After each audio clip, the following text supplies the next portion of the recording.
गुरुदेव गुरुदेव आपः परः परम्पर जो दरिसावै भेव बलिहारी गुरु आपणै तिम्हाड़ी सहबार मानस गुंतव देव करतन लगई बार।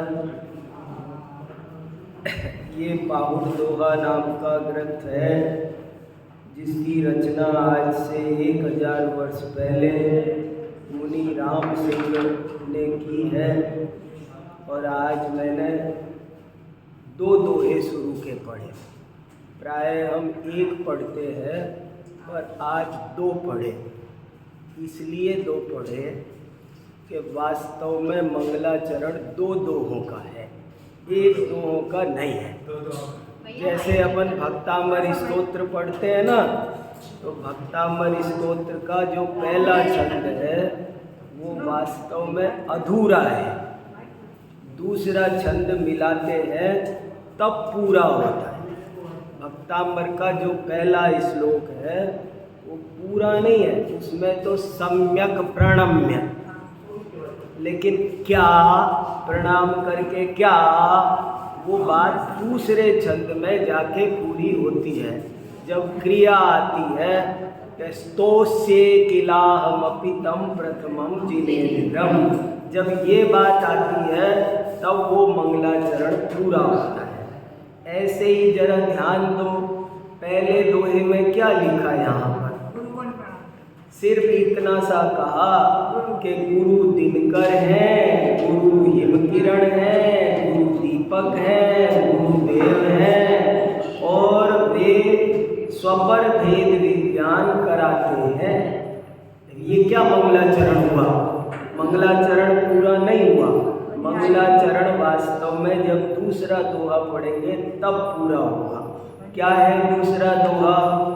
बलिहारी गुरु आपणै तिम्हाड़ी सहबार मानस गुंतव देव करतन लगई बार। अब हुआ मंगलाचरण कि मैं अपने उन गुरु को, द्विहांडी माने प्रतिदिन, द्विहांडी माने क्या? जैसे दिहाड़ी का मजदूर क्या करता है? रोज काम करता है। तो बोले मैं भी रोजाना, डेली, विदाउट ए गैप, रोजाना 100 बार, 100 बार माने 100 बार, और 100 बार माने गिन के 100 बार नहीं, 100 बार माने बहुत बार, बार बार। कोई कहे गिना हो ना आपने 100, ये तो 98 हुए, 99 हुए, ये तो 102 हो गए। 100 का मतलब 100 नहीं, हाँ, 100 का मतलब बारंबार। मैं बारंबार गुरु को, अपने गुरु को बलिहारी जाता हूँ। ये जो बलिहारी शब्द है ना, इसका कोई अनुवाद नहीं हो सकता। नमस्कार करता हूँ इसमें वो भाव नहीं आएगा। हाँ, बलिहारी का मतलब है सर्वस्व समर्पण। बलि देते हैं ना, जान देना। मैं मैं गुरु को अपनी जान देता हूँ। इन प्राणों की क्या कीमत है जो गुरु ने हमें दिया है उसके सामने। देखो ये दूसरा दोहे पर भी विचार करो, अपन ने ज़्यादा नहीं किया, पर सोचो आप कि मैं अपने गुरु जी को, कैसे गुरु जी हो जिन्होंने मुझे अपना और पराये का विवेक करना सिखाया, मैं उन गुरु जी को बलिहारी, बलिहारी का मतलब है सर्वस्व समर्पण करता हूँ, कुछ बचाता नहीं हूँ। मेरे पास जो कुछ है, चल अचल संपत्ति, धन दौलत, ज्ञान विवेक, सब अष्ट द्रव्य सब चढ़ाता हूँ मैं अपने गुरु को। और कब? रोजाना 100 बार, बारंबार 24 घंटे में मेरे गुरु जी की शरण जाता हूँ, उनकी बलिहारी जाता हूँ, उनके चरणों में समर्पित होता हूँ। क्या हो गया? बोले क्या बताऊँ, मानुष हुन तो देव क्यों। अरे मैं तो मनुष्य था, पर उन्होंने मुझे देव बना दिया। और कितनी देर लगाई, ये तो और भी गजब की बात है। गुरु कितनी देर पढ़ाते हैं, गुरु का ज्ञान कितनी देर चाहिए? क्षण भर, क्षणमपि सज्जन संगति रेखा, भवति भवार्णव तरणे नौका। नंदी मित्र का लकड़हारे की कहानी सुनाई ना, चंद्रगुप्त का पूर्व भव, कितनी सी देर में उसका जीवन बदल गया। गुरु क्या करते हैं, कितनी देर लगाते हैं? गुरु कुछ ऐसी अद्भुत कला जानते हैं कि वो करतन लग गई बात, क्षण भर नहीं लगती है कि बड़ी से बड़ी समस्या सुलझ जाती है। ज़्यादा की जरूरत नहीं है, ऐसा नहीं कि 10 साल का कोर्स करना पड़ेगा उनके पास, नहीं। पीयूषम नई निःशेषम पिबन्नेव सुखायते। अमृत कितना पीना, अमृत कितना पियो तब फायदा होगा। एक चम्मच भी पी तो काफ़ी है, घड़ा भर के पीने की जरूरत। गुरु की बात कुछ कहने में नहीं आती है, कुछ अद्भुत कला है, कुछ अद्भुत बात है। हजारों कहानियाँ प्रचलित हैं, एक से बढ़कर एक कहानियाँ हैं। कैसे गुरु संकट में से निकाल लेते हैं। बड़े महाराज जी की कहानी आपको याद है, तोते वाली? टाटा बाय बाय, मिल गया मुक्ति का उपाय। कैसे उन बदमाशों के चंगुल से दूर बैठे बैठे गुरुजी वहाँ आए नहीं। गुरु को कुछ अलौकिक चीज समझना चाहिए, गुरु को कोई दिव्य चीज समझना चाहिए। गुरु कोई मामूली चीज नहीं होता है, और ये समझ में आ जाए तो फायदा होता है। मैं आपको 100 कहानी गुरु की सुना सकता, एक से बढ़कर एक अद्भुत। एक सुनी होगी अंधेर नगरी चौपट राजा, एक तो ये सुनी ना महाराज जी की, और एक कहानी और है अंधेर नगरी चौपट राजा, टका शेर भाजी टका शेर खाजा। क्या हुआ था, शॉर्ट में सुना था।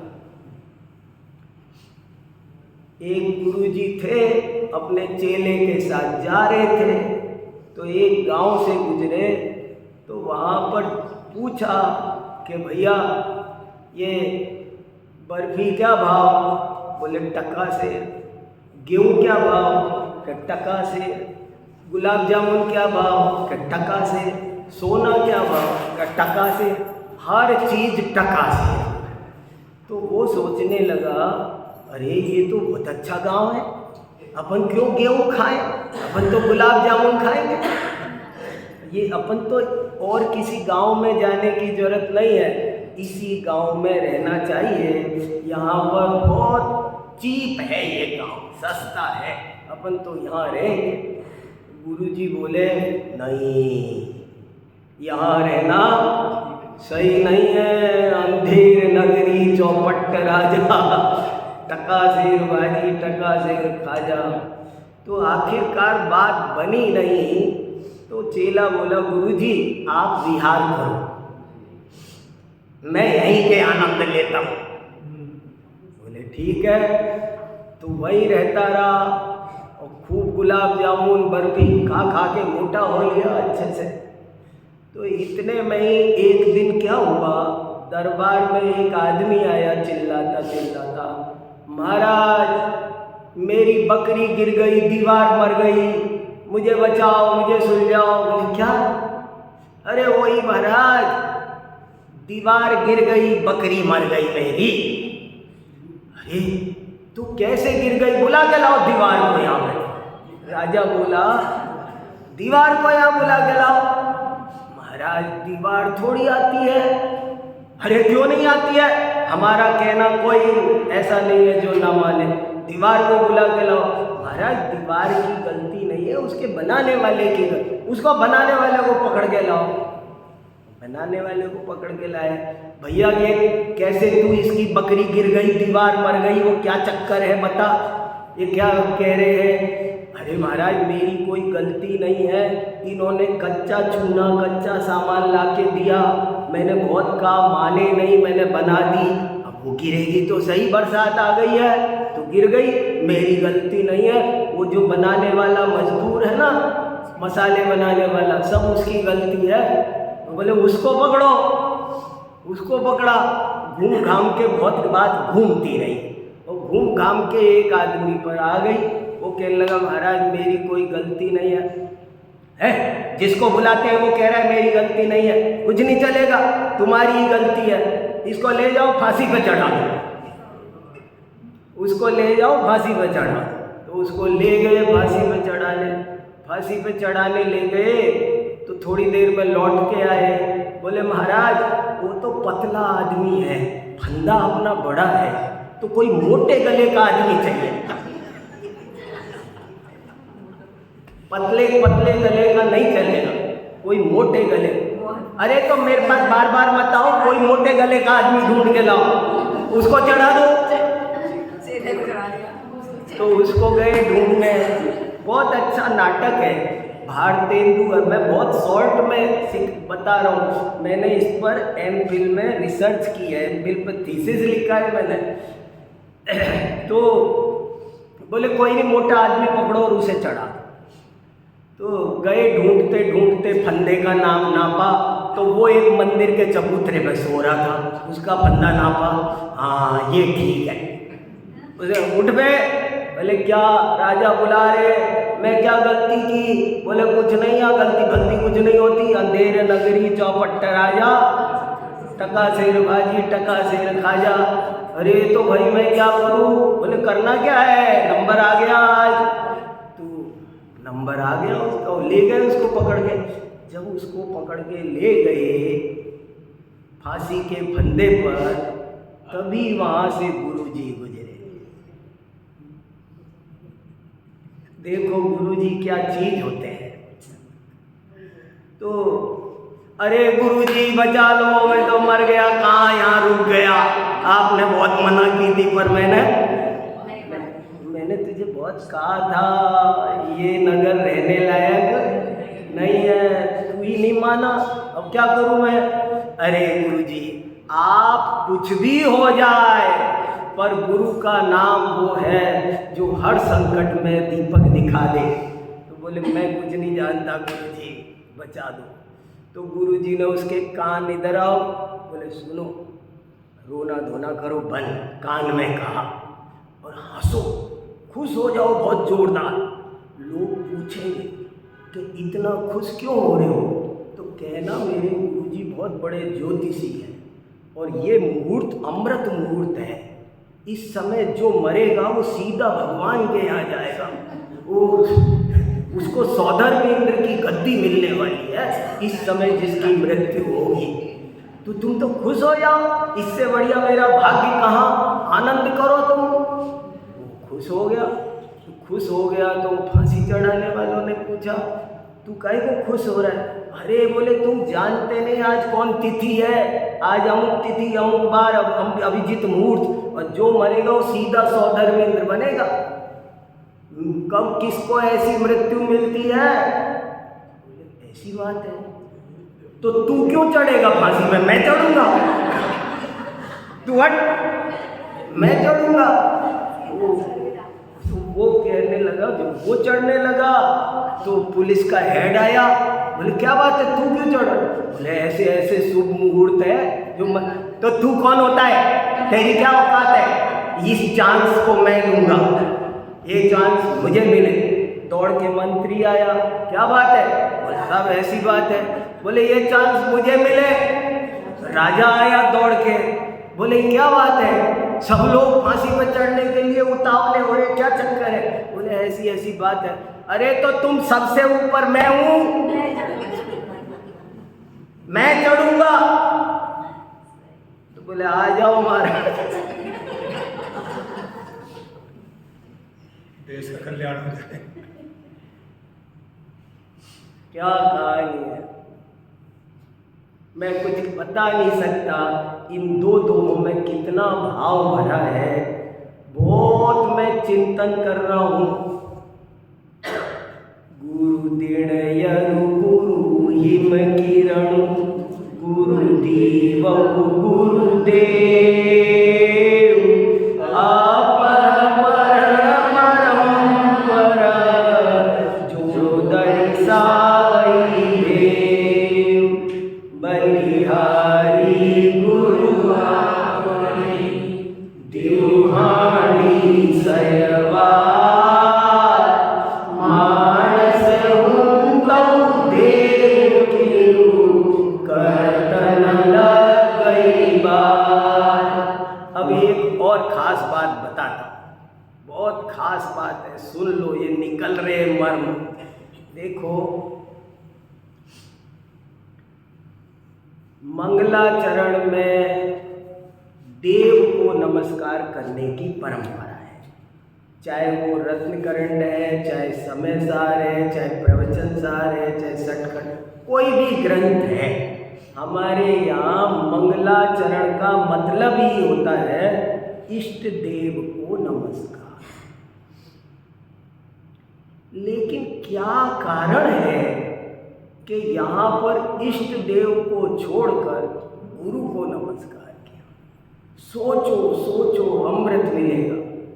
क्यों गुरु को क्यों इतना महत्व दिया? और आपको पता है, ये जो दूसरा दुआ है ना, ये कबीर वाणी में पहले अध्याय में ऐसे की ऐसे लिखा है, और 35 दोहे लिखे हैं। इसमें से 20 दोहे अमृत चंद्राचार्य ने उद्धृत किए हैं, हेमचंद्राचार्य ने उद्धृत किए हैं। इस ग्रंथ को छोटा नहीं समझना, ये कम से कम 1200 साल पुराना ग्रंथ है। और गुरु को नमस्कार करने की परंपरा बाद में बहुत बड़ी। संतों ने सबको, जितने भी हिंदी साहित्य में संत हुए, उन्होंने गुरु को नमस्कार किया। सदगुरु की महिमा अनंत, अनंत किया उपकार, लोचन अनंत उघाड़िया, अनंत दिखावण हार। और कबीर ने तो यहाँ तक लिखा, गुरु गोविंद दो खड़े। कितना जस्टिफाई किया। कोई कहे Who are you? देव को छोड़ करके गुरु को नमस्कार कर रहे हो? तो कबीर कहते हैं, समझना जरा बात को शांति से, मैं बहुत अपने चिंतन का मक्खन परोसने की कोशिश कर रहा हूँ। गुरु गोविंद दो खड़े, काके लागू पार, बलियारी गुरु गोविंद दियो बताए। कबीर कहते हैं, और आप कबीर फबीर का मत समझना, अभी ये का ये दोहा मैं जैन ग्रंथों में से सुनाने वाला हूँ। कबीर कहाँ से लाया ये का ये ग्रंथ, ये दोहा हमारे यहाँ है, अभी सुनाने वाला हूँ। क्या लिखा, कितनी बड़ी बात लिखी कि गुरु और भगवान दोनों एक साथ बैठे हो, एक साथ खड़े हो, तो तुम बुरा मानो या भला, मैं तो पहले गुरु जी को प्रणाम करूंगा। कितनी बड़ी बात लिख दी उन्होंने। गांधी जी के गुरु जी थे श्रीमद राय जी, उन्होंने दोहा लिखा, प्रत्यक्ष सद्गुरु सम नहीं, परोक्ष जिन उपकार, एवो लक्ष्य थया बिना उगे न आत्मविचार। अगर तुम्हें भगवान से बढ़कर गुरु दिखाई दे रहे हैं तो आत्म कल्याण की बात करो, नहीं तो भूल जाओ, बाहर जाओ, खाओ पियो, सो घूमो। कितनी बड़ी बात कह दी। गुरु को कितना, देखो ये ग्रंथ सारा का सारा आडंबरों का खंडन करने वाला ग्रंथ है। ये विद्वानों को आईना दिखाता है, मैं शुरू से कह रहा हूँ। ये ग्रंथ कुछ पढ़ाता नहीं है, ये तो पढ़े हुए की कहाँ कमी रह जाती है कि तुम कैचुली छोड़ दी भाई साहब, जहर नहीं छोड़ पाए। क्या कारण है? तुमने गुरु का महत्व तो नहीं समझा। सच बता रहा हूँ, हमसे एक बहुत बड़ी भूल होती है। हम देव की महिमा से तो बहुत लबालब भरे रहते हैं माथा तक। देव के लिए तो हम जो कहो वो करते हैं, करोड़ों का मंदिर बना देंगे, सोने चांदी की मूर्ति बना देंगे। देव के लिए हम क्या क्या करते हैं, और जिससे हम पढ़ रहे हैं, जिससे हमें ज्ञान प्राप्त करना चाहते हैं, उसके लिए हमारा कितना समर्पण है, कितनी सेवा है, कैसे ज्ञान प्राप्त होगा। ये बहुत बड़ा साइंस है, ये बहुत बड़ी साइकोलॉजी है। अगर आप ये समझते हो कि इस टीचर को गणित नहीं आती है तो नहीं आती है, अगर आपको कुछ नहीं मिलने वाला है, वो चाहे कितना भी नोबेल प्राइज जीता हुआ हो। आप डॉक्टर के पास जाओ और समझो इसे कुछ नहीं आता, समझ लेना उसे चाहे लाख आता हो, तुम्हारे लिए जीरो है, वो तुमको नहीं लगेगी विद्या, उसकी औसत तुम्हें नहीं। महाराज जी एक बहुत अच्छा श्लोक सुनाते थे, मंत्रे तीर्थे द्विजे देवे दैवज्ञे भेषजे गुरौ यादृशी भावना यस्य सिद्धिर्भवति तादृशी। बहुत ही बढ़िया श्लोक है, आपको बहुत शांति से पढ़ना पड़ेगा, मैं 1 घंटा समझाऊंगा इसको। मंत्रे तीर्थे द्विजे देवे दैवज्ञे भेषजे गुरौ यादृशी भावना यस्य सिद्धिर्भवति तादृशी। ये क्या है? एक आदमी बाहुबली भगवान को देख रहा था, बोले प्रणाम क्यों नहीं करते? देख, बोले इसमें क्या है, पत्थर है। बोले तुम्हारे लिए तो पत्थर ही है भाई, जो भगवान समझेगा उसके लिए भगवान है, और जो पत्थर समझेगा उसके लिए। ऐसे ही मंत्रों में क्या रखा है? मंत्रों में तेरे लिए कुछ नहीं रखा, तुझे कुछ फायदा होने वाला नहीं है, और तू समझेगा कि ये महामंत्र है तारण तरणहार, तो तेरे लिए वो मंत्र है। तुझे का विद्या आती है सटासट, ये साइकोलॉजी है। जब हम पढ़ाने वाले के प्रति हमारे मन में अच्छे भाव होते हैं तो विद्या आती है, और जब हमको ये तो हमारे जैसे ही तो है, क्या है, फलाना है, इनका भी तो फायदा है, फलाना तो ठिकाना है, इनका कोई स्वार्थ होगा, अमुक होगा, तुम्हें कुछ लगने वाली विद्या नहीं। गुरु को हमने इग्नोर करते रहे, सुनना वाक्य, इसलिए या तो ज्ञान प्राप्त नहीं हुआ, और प्राप्त हुआ तो उसका प्रयोग करना नहीं आया। आपको पता है हर दवाई के साथ एक एंटीबायोटिक लेनी पड़ती है।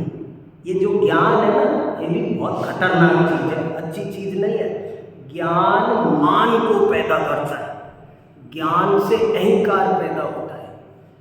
गुरु ही एक ऐसा डॉक्टर है जो तुम्हें साथ में एंटीबायोटिक देता है। उससे क्या होता है, ज्ञान तो मिल जाता है, और ज्ञान का जो साइड इफेक्ट है उससे बच जाते हो आप। ये गुरु की महिमा है। हमने गुरु की की महिमा नहीं समझी, ऐसा मैं देख रहा हूँ। इसीलिए विकृतियाँ पैदा हुई, इसलिए जीवन में बात उतरी नहीं। कुछ ना कुछ अहंकार, मायाचार, तरह तरह के आडंबर घटित हो गए।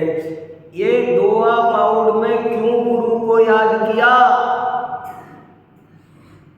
अरे ऐसा हमारे आचार्यों ने भी किया। नमोकार मंत्र में सिद्धों को क्यों 2 नंबर पर ले गए? नमोकार मंत्र में अरिहंत बड़े हैं कि सिद्ध? सिद्ध बड़े हैं, लेकिन हमारे आचार्यों ने कहा सिद्धों का ज्ञान कौन कराए? अरिहंतों का। इसलिए अरिहंत को पहले नमस्कार किया। गुरु का यदि हम महत्व समझें तो हमको हमारे जीवन में चमत्कारिक परिवर्तन हो सकता है।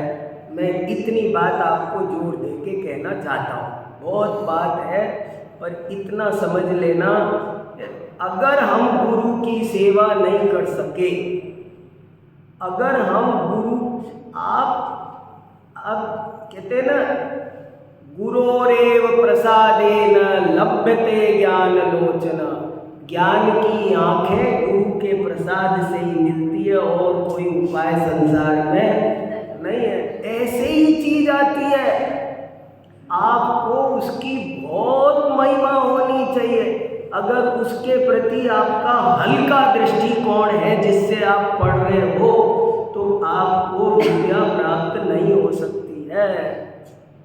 एक छोटी सी घटना सुना के आगे बढ़ता हूँ, भाव तो बहुत भाषित हो रहे हैं। मैं जब दिल्ली में आया तो मुझे लगा मुझे अंग्रेजी आनी चाहिए। मैं तो सरकारी स्कूल का गांव का बच्चा हूँ, मेरे कभी अंग्रेजी कोर्स में नहीं थे। हम तो हिंदी मीडियम के बच्चे हैं। फिर बात थोड़ी सी बड़ी क्लास आई तो संस्कृत पढ़ी। हमने जिंदगी में हिंदी संस्कृति पढ़ी, अंग्रेजी कभी नहीं पढ़ी। मगर दिल्ली में आया तो मुझे लगा बच्चों के स्कूल जाओ तो मुश्किल, जहाँ जाओ तो मुश्किल, कॉलेज में यूनिवर्सिटी में कोई आ रहा है, नोटिस निकल रहा है। तो मेरे मन में इच्छा जगी कि अपने को अंग्रेजी सीखना चाहिए। तो मैंने एक अंग्रेजी सीखने का अभियान चलाया। घर पर अंग्रेजी का अखबार लगाया, अंग्रेजी की न्यूज़ सुनी। यहाँ एक साउथ एक्स में ऑक्सफोर्ड कोचिंग सेंटर था, मैंने उसे ज्वाइन किया, फीस दी और अंग्रेजी सीखने के लिए रात और दिन में लग गया। मगर अंग्रेजी है कि मुझे आके ना दे, आवे ही नहीं। मैं तो बहुत परेशान हो गया, कैसे पार पड़ेगी। आखिरकार हमारे घर के पास में एक बच्चों का कोचिंग सेंटर अंग्रेजी का चलता था। 6ठी 7वीं 8वीं क्लास को एक मैडम पढ़ाती थी। मैं वहाँ चला गया तो मैंने उनसे कहा कि मुझे भी पढ़ा दो ना। मुझे नहीं तुमको क्या, ये छोटे छोटे बच्चों के साथ में तुमको पढ़ाएंगे? नहीं तुमको नहीं पढ़ा सकते। मैंने कहा देखो, मैं आपको बिल्कुल डिस्टर्ब नहीं करूँगा, एक अक्षर नहीं बोलूँगा, पीछे ही पीछे चुपचाप बैठूंगा और मुझे आप सिर्फ अनुमति दे दो और फीस जो इनसे लेते हो ना वो डबल मेरे से ले लो, लेकिन मुझे सिर्फ परमिशन। और जिस दिन डिस्टर्ब करूँ आप कहना कल से नहीं आए, आप 2-4 दिन तो परमिशन दे दो मुझे। उन्होंने मुझे परमिशन दे दी। मैं समय से पहले पहुंच जाता, ब्लैक बोर्ड साफ करता, टेबल साफ करता, वहाँ पर डस्टर चौक रखता और चुपचाप पीछे जाके अपनी कॉपी पेन खोल के बैठ जाता, सारी बेंच साफ कर देता। और जब मैडम क्लास में घुसती तो खड़ा हो जाता और ऐसे सोचता साक्षात सरस्वती माँ पधार रही है। मैं मैडम नहीं दिखाई देती थी मुझे, वो मुझे लगता था ये सरस्वती पधार रही है। और मैंने सोचा ये जो बोल रही है ना वो ही परम सत्य है। अगर कोई कहे डायरेक्टर होता है और मेरी मैडम कहती है डायरेक्टर होता है, तब मैं लड़ जाता था, नहीं डायरेक्टर सही है क्योंकि मेरी मैडम कह रही है। मेरी मैडम जो प्रोनाउंसिएशन करेगी वो सही है।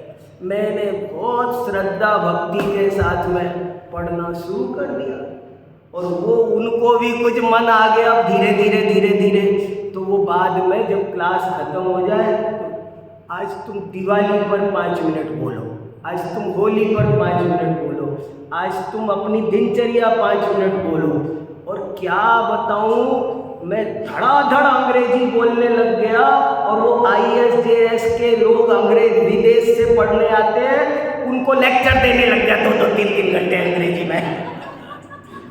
मैंने अंग्रेजी में 4 लेख लिख लिए और अंग्रेजी के मैं भाषण दे दिया, अंग्रेजों को पढ़ा दिया अंग्रेजी में मैंने। बताओ कैसे आई अंग्रेजी, मुझे बताओ। सच बता रहा हूँ, आप कोई छल ग्रहण मत करना, अपन सब घर में बैठे हैं। मैं तो ये कह रहा हूँ कि यहाँ क्यों गुरु को इतना महत्व दिया, क्या वजह रही कि जब तक तुम्हारे हृदय में गुरु के प्रति बहुत अच्छा भाव पैदा नहीं होगा, ज़्यादातर लोग गुरु की हंसी उड़ाने वाले मिलते हैं, खिल्ली उड़ाते, कुछ नहीं समझते हैं। और गुरु के प्रति आदर भाव आए तो विद्या सटासट आती है, अपूर्व लाभ होता है। करतन लग गई बात, आप 10 साल पढ़ो वो ज्ञान हासिल नहीं होगा। और गुरु के अगर सेवा की होगी ना, वो कान में ही बता देगा द्वादशांग का सार। इसलिए यहाँ पर गुरु को महत्व दिया। समझ में आई बात? कुछ आपको कैसी लगी ये बात? खास बात है ये। चलो 39 नंबर हमने पढ़ा था, 40 नंबर पढ़ते हैं। और भी बहुत बात है, आप लोग विचार करेंगे तो निकलेगी कि ऐसा क्यों हुआ, ऐसा क्यों हुआ, क्या जरूरत थी। वो भी तो कह सकते थे अरिहंत भगवान को नमः वर्धमानाय, वो भी तो कह सकते थे। नहीं, तुम चालाक हो, तुम्हारा अहंकार गुरु के चरणों में ही पिघलेगा। इसलिए गुरु को महत्व देना सीखो। इतनी ऊंची बात उन्होंने कही। वर्तमान में हमारे यहाँ देव शास्त्र गुरु बोला जा रहा है और गुरु को तीसरे नंबर पे ले गया, इसके पीछे क्या कारण है? और चर्चा कर लेते हैं, इस पर भी विचार कर लेते हैं कि जब गुरु इतना इम्पोर्टेंट है, अब मैं सिक्के का दूसरा पहलू रखता हूँ। जब गुरु इतना इम्पोर्टेंट है तो हमारी परंपरा ने गुरु को क्यों नहीं नमस्कार किया? समंत भद्राचार्य ने, उमा स्वामी आचार्य ने, कुंद आचार्य ने, इन लोगों ने क्यों नहीं गुरु को नमस्कार किया? इन्होंने क्यों देव को नमस्कार किया? देखो, रोटी इधर भी सेकनी चाहिए, इधर भी सेकनी चाहिए। जिन शासन स्यादवाद रूप है, पूरी बात नहीं समझेंगे तो खतरे ही खतरे हैं। हमारी परंपरा ने जब अभी तो गुरु का इतने 40 मिनट से गीत गाए, अब जब इतना महत्वपूर्ण है तो हमारी परंपरा सब लोगों ने गुरु को ही करना था ना, फिर देव को क्यों किया? इसके भी पीछे एक बहुत बड़ा कारण है। अगर गुरु को ही महत्व दिया जाता तो हमारी समाज में व्यक्तिवाद बढ़ जाता, अंधभक्ति बढ़ जाती, लोग गुरु के ही मंदिर, गुरु को ही भगवान, गुरु को ही जाने क्या क्या समझने लगते। जो पूर्णता का लक्ष्य है वो धरा रह जाता। देखता हूं मैं, जगह जगह देखता हूं मैंने अभी पहले श्लोक की टीका लिखी है, अभी 2 दिन में 2 पेज की टीका लिखी है, पहले दोहे की, और उसमें अंतिम लाइन लिखी है, इसलिए हमेशा स्यादवाद का कुतुबनुमा अपने साथ में रखना, बात को समझा करो। अगर गुरु ही गुरु को सर्वस्व समझ लेंगे तो भी बहुत विकृतियां समाज में घर कर जाएंगी। जगह जगह मैं देखता हूँ, मैं तो सारी दुनिया में घूमता हूँ ना, मैं कहीं का नाम नहीं लेना चाह रहा, लेकिन मैंने बहुत जगह देखा है लोग भगवान छोड़ करके गुरु को ही सब कुछ समझ रहे हैं। तो बोले वो व्यक्तिवाद और अंधभक्ति ना बढ़ जाए, इसलिए हमारे आचार्यों ने कहा कि नहीं, पूर्णता के लक्ष्य से अपना लक्ष्य पूरा होना चाहिए, अधूरा नहीं। तुम गुरु को आदर्श बनाओगे तो गुरु में कोई ना कोई कमी होती है, तुम उस कमी को भी अपना, ऐसी आदत होती है। मेरा एक दोस्त था, हमारे कोई केमिस्ट्री पढ़ाते थे गुरुजी, तो वो ऐसे ऐसे पैर हिलाते रहते थे, जब देखो तब उनका पैर हिलता ही रहता था, ऐसे ऐसे पैर हिलता रहता था। तो एक लड़का ब्रिलियंट था केमिस्ट्री में, तो मैंने देखा वो भी पैर हिलाता था। मैंने कहा क्यों? गुरुजी हिलाते हैं ना। गुरुजी जो करते हैं वो मैं करता हूँ। गुरुजी बीच में मांग निकालते हैं तो मैं बीच में मांग निकालूंगा। बाह्य आडंबर में ही जीव उलझ जाता है और जो असली बात है वो धरी ही रह जाती है। इसलिए हमारे आचार्यों ने गुरु को तीसरे नंबर पर रखा। बहुत सही समाधान, बहुत ऊंची बात है ये। नहीं, समाधान भी तो ऊंचा है, गजब है। आपका आइडियल कौन? कुछ नहीं, ये है। बात करो तो इनसे 24 तीर्थंकर आदर्श है और ये बोल नहीं रहे तो क्या करे? जिनवाणी है, ऐसे नहीं चलेगा। मैं भी तो गुरु हूँ, मैं कह रहा हूँ ना मेरी बात मानो। नहीं, तुम्हारी बात तब मानेंगे जब शास्त्र से मिलेगी। गुरुजी 3rd नंबर पर है। देख, बहुत खास बात है। धीरे धीरे काल अवसर्पणी आ रहा है। गुरु में भी नाना प्रकार की कमी हो सकती है। तो हमारे आचार्यों ने कहा सुनो, गुरुजी बहुत बढ़िया है, लेकिन परीक्षा करना। और जितनी बात गुरु, अभी ये बताओ, मैं जो बात यहाँ कह रहा हूँ, अगर कोई बात, कोई वाक्य मेरे से आगम विरुद्ध निकले तो क्या करना चाहिए? नहीं, हमारे गुरुजी कह रहे नहीं, कुछ नहीं गुरुजी, गलत बात गलत है। हमारे आचार्यों ने न्याय शास्त्र को जन्म दिया कि हम परीक्षा करेंगे भगवान की भी। इसलिए सब चीजों को आगे पीछे तरीके से सोच समझ करके समझना चाहिए। कितनी बढ़िया बढ़िया बात है। लोगों को भी ये चीज समझना जरूरी है, बहुत जरूरी है। आप नहीं, विवाद हो तो किसके पास जाए? विवाद है तो किसके पास जाए? 3 वोल्ट है, किसके पास जाए? बोले देव के पास जाओ। गुरु के पास। बोले देव तो बोलते नहीं, बोले हमारी जिनवाणी मौजूद है, उसके पास जाओ। फिर अर्थ समझ में नहीं आए तो गुरु की सहायता भी ले, मना नहीं है, लेकिन कौन चीज कहाँ खड़ी है वो समझना जरूरी है। गुरु दिन यरु गुरु हिम किरण, गुरु दीव गुरुदेव, आप परम पर जो दर्शा वही देव, बलिहारी गुरुआ पढ़ी दिव्हाणी सयबा, मानस हुंदौ देव कीऊ, करतन लग गई बात। और बहुत भाव है जो बाद में चर्चा करेंगे। श्लोक संख्या दोहा नंबर 40, दोहा नंबर 39 तक पिछली बार स्वाध्याय किया था। आज थोड़ा आगे बढ़ाते 40वां देखो। तिरुवड़ी दी सौते जिणुवर तिरुवण जिणुवर दी सही सयन जग को मिणती जौधे।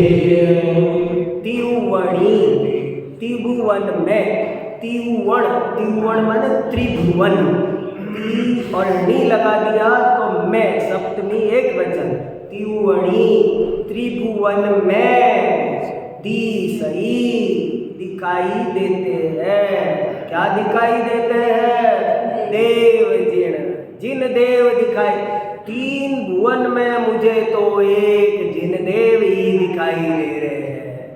और जिनवर त्रिभुवन, और जिनवर के अंदर तीन भुवन दिखाई दे रहे हैं। दर्पण में हॉल दिख रहा है और हॉल में, अभी यहाँ दर्पण लगाओ तो ये सभा उसमें दिखेगी ना। तो हॉल में सभा है कि दर्पण है? यही ज्ञान का अद्भुत स्वरूप है।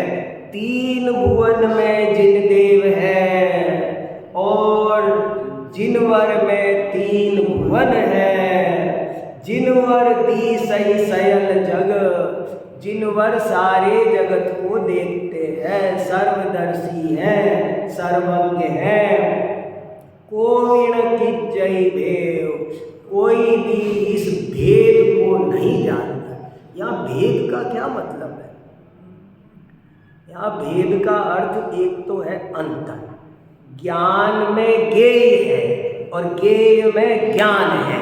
समझदार वो है जो ज्ञान को और ज्ञेय को अलग अलग जानता है, उनमें भेद विज्ञान कर लेता है। और भेद का एक अर्थ होता है रहस्य। भेद मैं आपको अपना भेद नहीं बताऊंगा। भेद माने गुप्त, वही रहस्य। तो बोले सकल ज्ञेय ज्ञायक तदपि निजानंद रसलीन। तो क्या है वो सकल ज्ञेय ज्ञायक है कि नहीं है? तो बोले है भी और नहीं भी है। तो लोकालोक को जानते हैं केवली, जानते भी हैं, नहीं भी जानते हैं। दर्पण में सब लोग हैं भी, हैं कहाँ है? वहाँ अंदर कोई नहीं है, सब बाहर ही बाहर है। दर्पण में कोई नहीं है। अज्ञानी जीव इस रहस्य को नहीं जान पाते। जो इस रहस्य को समझ जाए वही ज्ञानी है, वही तत्वज्ञानी है। दिखाई देता है। ज्ञानी ज्ञेयों को जानते हुए भी ज्ञेयों से अप्रभावित रहता है, प्रभावित नहीं रहता है। त्रिभुवन दिसई देव जिनवर त्रिभुवन रे, जिनवर दिसई सयल जग, कोविण की जय देव। ये समझो, ज्ञान अलग है, ज्ञेय अलग है।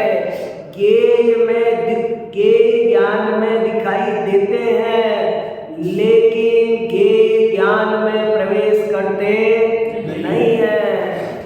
चांदनी जमीन पर पड़ी है, पर जमीन चांदनी की, चांदनी जमीन सफेद हुई है। यहाँ पर नीला बल्ब लगाओ तो ये सब नीला दिखेगा।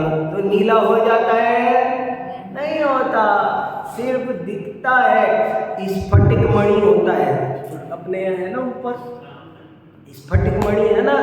स्फटिक मणि पर आप लाल डांग लगाओ तो पूरी स्फटिक मणि लाल दिखेगी, लेकिन लाल होती नहीं है। वो ज्ञान और ज्ञेय का जिसने भेद ज्ञान कर लिया वो सम्यक दृष्टि बन गया। प्रवचन सार का पहला अधिकार इसी पर लिखा हुआ है। इस एक लाइन का विस्तार 92 गाता हूं मैं। 92 गाता है लिखी। ज्ञान में ज्ञेय आते हैं, अगर नहीं आते हैं कहते हो तो भी आपत्ति है, और आ जाते हैं कहते हो तो भी आपत्ति है। ज्ञान ज्ञेय में आकर भी नहीं आते हैं। ज्ञान के कारण ज्ञेय नहीं है, ज्ञेय के कारण ज्ञान नहीं है। ये फोन रखा है और मुझे ज्ञान हुआ, तो फोन है इसलिए ज्ञान हुआ? यहाँ फोन रखा है इसलिए ज्ञान हुआ। मुझे राजेंद्र जी भाई साहब का ज्ञान हुआ, क्यों कैसे हुआ? यहाँ है इसलिए नहीं। ज्ञान को ज्ञेय की कोई अपेक्षा नहीं है। ज्ञान बिना ज्ञेय के भी जान लेता है। मेरे पिताजी आज दुनिया में नहीं है, लेकिन देखो मेरे ज्ञान में आ गए। अब मेरे ज्ञान में कैसे आए? वो तो है ही नहीं। यही तो बात है। ज्ञान, ये इतनी सी लाइन समझो, ज्ञान को ज्ञेयों की अपेक्षा नहीं होती है। ज्ञान के कारण नहीं होता है और ज्ञेय ज्ञान के कारण नहीं है। ज्ञेय अलग है और ज्ञान अलग है। दोनों में ज्ञान ज्ञेय का संबंध होते हुए भी दोनों में पूर्ण स्वतंत्रता है। कोई किसी के अधीन, ज्ञान ज्ञेय के अधीन नहीं है और ज्ञेय भी ज्ञान के अधीन नहीं है। ये भेद कोई नहीं जान पा रहा है। मुनि राम सिंह को दर्द हो रहा है। अरे ये बात नहीं समझ रहे तुम। हमारा शरीर हमारा ज्ञान का ज्ञेय बनता है, रागादि हमारे ज्ञान के ज्ञेय बनते हैं, परंतु ज्ञानाधीन नहीं है। ज्ञान के कारण ज्ञेय का परिणमन नहीं होता है। तिरुवण सई देव झिणवर तिरुवण जिणवर सई सयक जग कोविन की जय भेद। इस भेद को जो समझ ले वो ही सम्यक दृष्टि है, वो धर्मात्मा है जो ज्ञान और सकल ज्ञेय को जानते हुए भी ज्ञेयों से अलिप्त निर्लिप्त कुछ फर्क पड़ता नहीं है। केवल ज्ञानी को सब दिखाई देता है, सोचो तो सही, मगर किंचित भी सिलवट नहीं आती है। उनको सब दिखाई देता है। उनको अपने मम्मी पापा कहाँ होंगे, कोई नरक में भी हो सकते हैं, कोई निगोद में भी हो सकते हैं, कोई कहाँ, किसी की क्या स्थिति हो सकती है, वो उनके ज्ञान में झलक रहा है।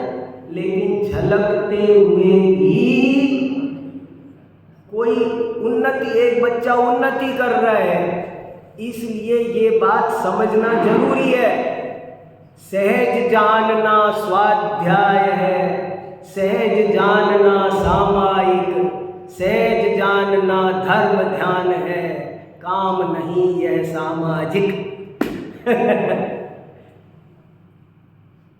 सहज जानना स्वाध्याय है, सहज जानना सामायिक, सहज जानना धर्म ध्यान है, काम नहीं यह सामाजिक।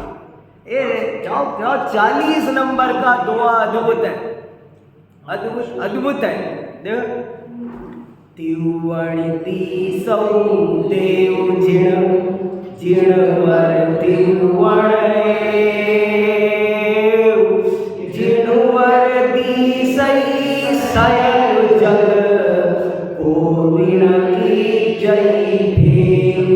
जानना आत्मा का स्वभाव है, जानने में कोई दोष नहीं है, लेकिन जानकर जो राग द्वेष करता है। अभी मुझे आप यूसुफ सराय घुमाने ले जाओ तो मैं ऐसे ऐसे सब दिखेगा, ये नीली दुकानें, लाल दुकानें, पीली दुकानें, ये बोर्ड है, साइन बोर्ड ऐसा है, ये साइन, ये ज्ञान का ज्ञेय बने, इसमें कोई दिक्कत नहीं है।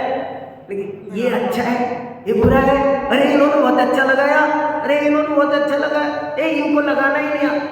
बस ये संसार का मूल है, मारुस मातुस। अभी 2 दिन पहले किसी ने पूछा मेरे से कि पूरे जैन धर्म का सार बताओ, तो मैंने कहा भैया एक लाइन है, पूरे जैन धर्म का क्या सार है? सब तीर्थंकरों ने क्या कहा, बस एक छोटी सी लाइन है, मारुस मातुस। रुस माने रोष करना, द्वेष करना। तुस माने तुष्ट होना, राग करना। तुस माने राग करना, रुस माने रोष करना, क्रोध द्वेष करना। तो जिनेंद्र भगवानों ने क्या कहा?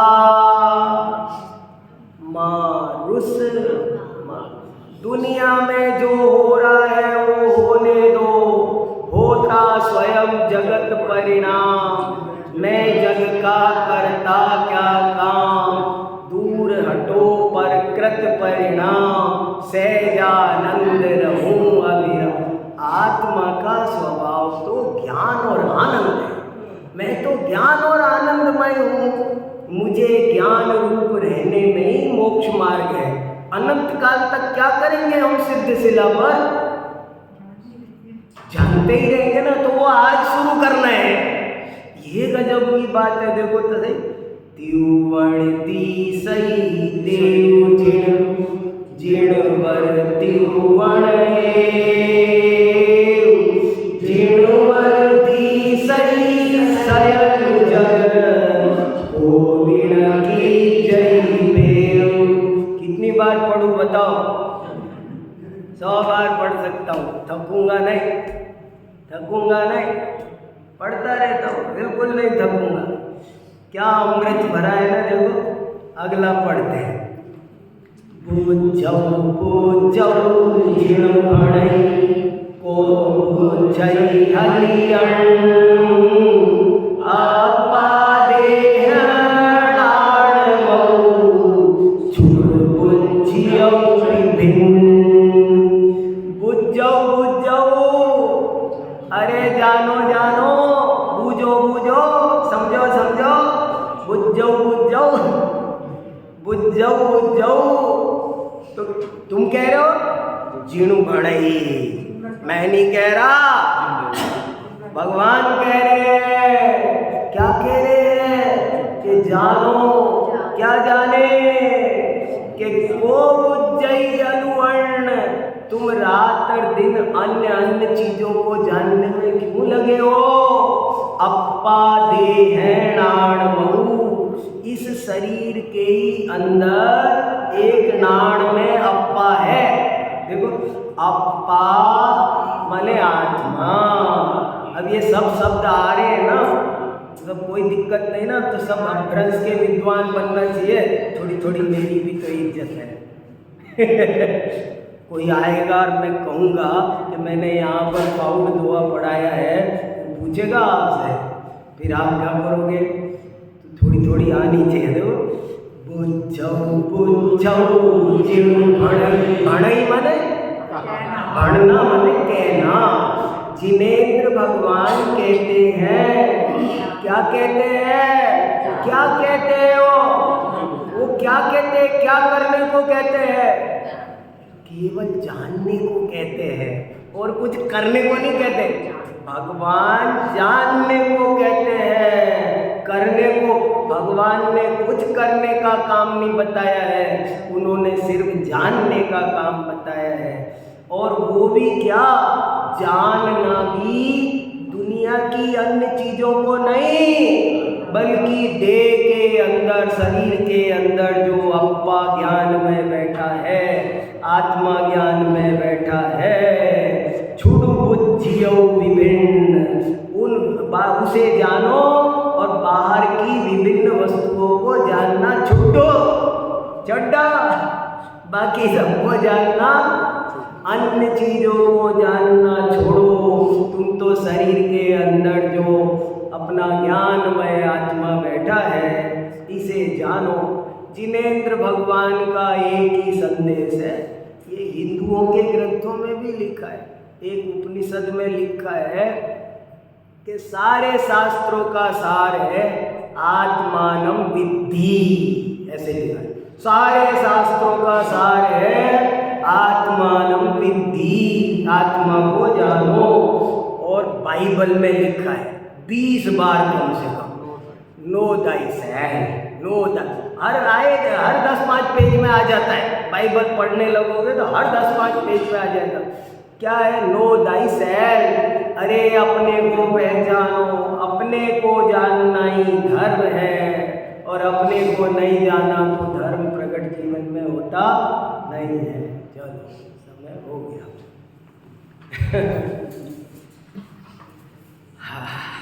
गुरु में भी हट हो सकता है। क्या चीज? क्या गुरु में हट